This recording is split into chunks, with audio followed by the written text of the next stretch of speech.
السلام علیکم ورحمۃ اللہ وبرکاتہ۔ مشاہدین و مشاہدات، آپ کی خدمت میں دوران صلاۃ ہم سے کیا بھول ہوتی ہے اور کیا غلطیاں سرزد ہوتی ہیں، کن مخالفات میں عام طور پر لوگ واقع ہوتے ہیں، ان کا تذکرہ میں کر رہا ہوں اور اسی کی ایک کڑی لے کر کے حاضر ہوں۔ دوران صلاۃ رسول اکرم صلی اللہ علیہ وسلم نے مرغ کی طرح ٹھونڈ مارنے سے، چونچ مارنے سے منع کیا ہے۔ اسی طریقے سے رسول اکرم صلی اللہ علیہ وسلم نے لومڑی کے معنی دائیں بائیں مڑنے سے منع کیا ہے۔ اور تیسرا عمل، رسول اکرم صلی اللہ علیہ وسلم نے درندے کی طرح سے اقعاء کرنے سے ہمیں اور آپ کو روکا ہے۔ یہ تینوں عمل ایک حدیث کے اندر موجود ہے، جسے رسول اکرم صلی اللہ علیہ وسلم کے پیارے صحابی عبد الرحمن ابن صخر الدوسی راویۃ الاسلام رضی اللہ تعالی عنہ نے بیان کی ہے۔ ذرا ہم ان کی حدیث پڑھ لیتے ہیں اور پھر ہم اس کی وضاحت کرتے ہیں۔ ابو ہریرہ رضی اللہ تعالیٰ عنہ فرماتے ہیں کہ میرے خلیل نے 3 چیزوں سے مجھے روکا، یعنی دوران صلاۃ۔ گویا کہ ایک حدیث میں اس کا تذکرہ ہے۔ ایسا نہیں ہے کہ صرف انہی چیزوں سے رسول اکرم صلی اللہ علیہ وسلم نے روکا ہے، دوران صلاۃ آپ نے اور بہت ساری چیزوں سے روکا ہے۔ بیک وقت تینوں کا ایک حدیث میں ذکر ہے۔ کہتے ہیں نہانی ان انقرا نقر الدیک، ہمیں ہمارے خلیل نے روکا ہے کہ میں مرغ کے مانند ٹھونڈ ماروں یا چونچ ماروں۔ ایک یہ عمل جس سے رسول اکرم صلی اللہ علیہ وسلم نے روکا ہے۔ وَأَنْ أَلْتَفِتَ التفات الثعلب، اور یہ کہ لومڑی کے مانند میں ملتفت ہوں، مڑوں دائیں بائیں، اس سے بھی ہمارے خلیل نے روکا ہے۔ تیسری چیز وَوُقِعَ إِقَاعَ السَّبْعِ، اور ہمیں درندے کے مانند اقعاء کرنے سے ہمارے خلیل نے روکا ہے۔ اس میں کوئی شک نہیں کہ یہ اسی شخص کی صلاۃ میں یہ کیفیت پائی جائے گی جس کی صلاۃ میں سکون و اطمینان مفقود ہو، اور سکون و اطمینان کا وجود صلاۃ کے اندر رکن ہے۔ اسی وجہ سے جس کی صلاۃ میں سکون و اطمینان نہ ہو، اس کی صلاۃ فاسد قرار دی جائے گی۔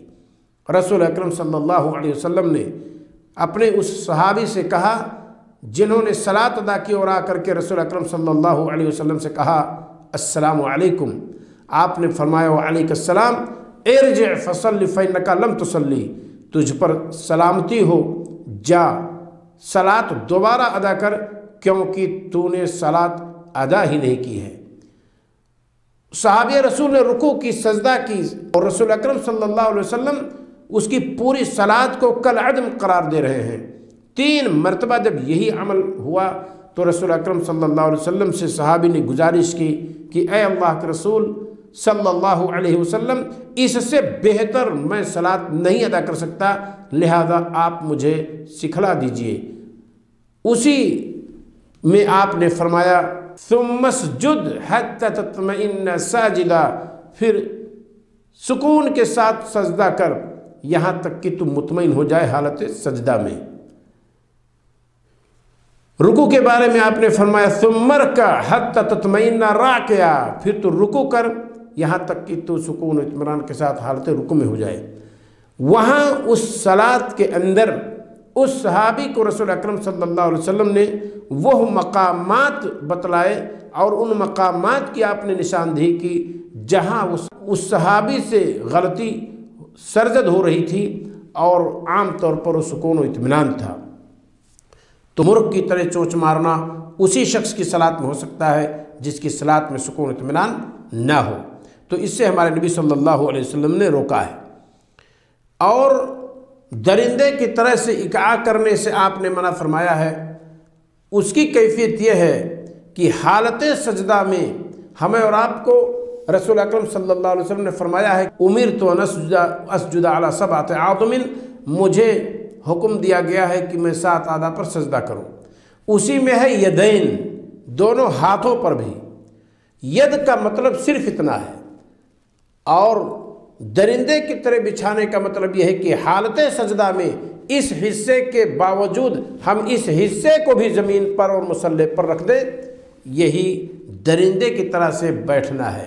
بعض لوگوں نے یہ بھی کہا ہے کہ اس دائیں ہاتھ کو جب اس پنجے کے ذریعہ سے آپ گھٹنے کو پکڑ لیں حالت تشہد میں، تو اسے آپ بچھا لیں ران پر، اس کو بھی کہا گیا ہے کہ یہ اقعاء کرنا ہے کس کی طرح سے؟ درندے کے مانند۔ ورنہ ایک اقعاء کی کیفیت یہ بھی ہے کہ آپ دونوں سجدوں کے بیچ میں ایڑی کے بل ہو جائیے اور اسی ایڑی پر آپ بیٹھے رہیے اور پھر جلدی سے اٹھ جائیے، اس کو بھی کہا گیا ہے، لیکن اسے حرام نہیں قرار دیا گیا ہے، بسا اوقات وہ درست بھی ہے، اس کے جواز کا بھی فتویٰ علماء نے دیا ہے۔ یہاں جو کیفیت مراد ہے وہی ہے جس کا تذکرہ عام طور پر لوگوں نے کیا ہے کہ حالت سجدہ میں انسان اپنے اس ہاتھ کے ساتھ ساتھ ذرا کو بھی، بازو کو بھی زمین پہ بچھا لے۔ تو اس سے ہمارے نبی صلی اللہ علیہ وسلم نے روکا ہے۔ 3 عمل ہو گئے۔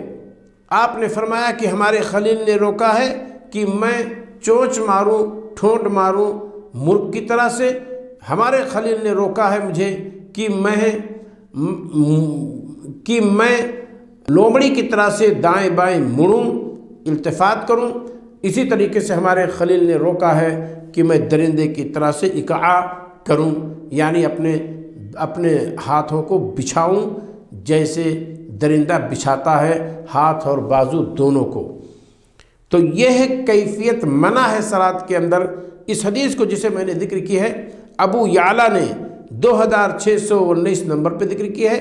محدث عصر علامہ ناصر الدین البانی رحمہ اللہ نے اسے حسن لغیرہ قرار دیا ہے، یعنی اصلاً یہ حدیث ضعیف ہے، لیکن مجموعی طرق کے اعتبار سے یا اس کے کسی راوی جس کی روایت کی تفرد کے وقت ضعیف ہے، کسی نے اس کی تائید کر دی ہے، جس کی وجہ سے اس کا وہ ضعف قوی ہو گیا ہے اور یہ حسن لغیرہ تک پہنچ گئی ہے۔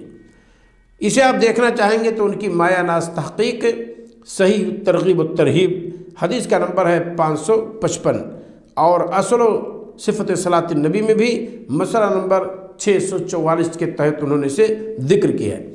اللہ رب العالمین سے دعا ہے کہ مولا ہمیں اور آپ کو دوران صلاۃ ان مخالفات سے بچنے کی توفیق عطا فرمائے، تاکہ اللہ رب العالمین کے دربار میں ہماری اور آپ کی یہ صلاۃ قبول ہو سکے۔ السلام علیکم ورحمۃ اللہ وبرکاتہ۔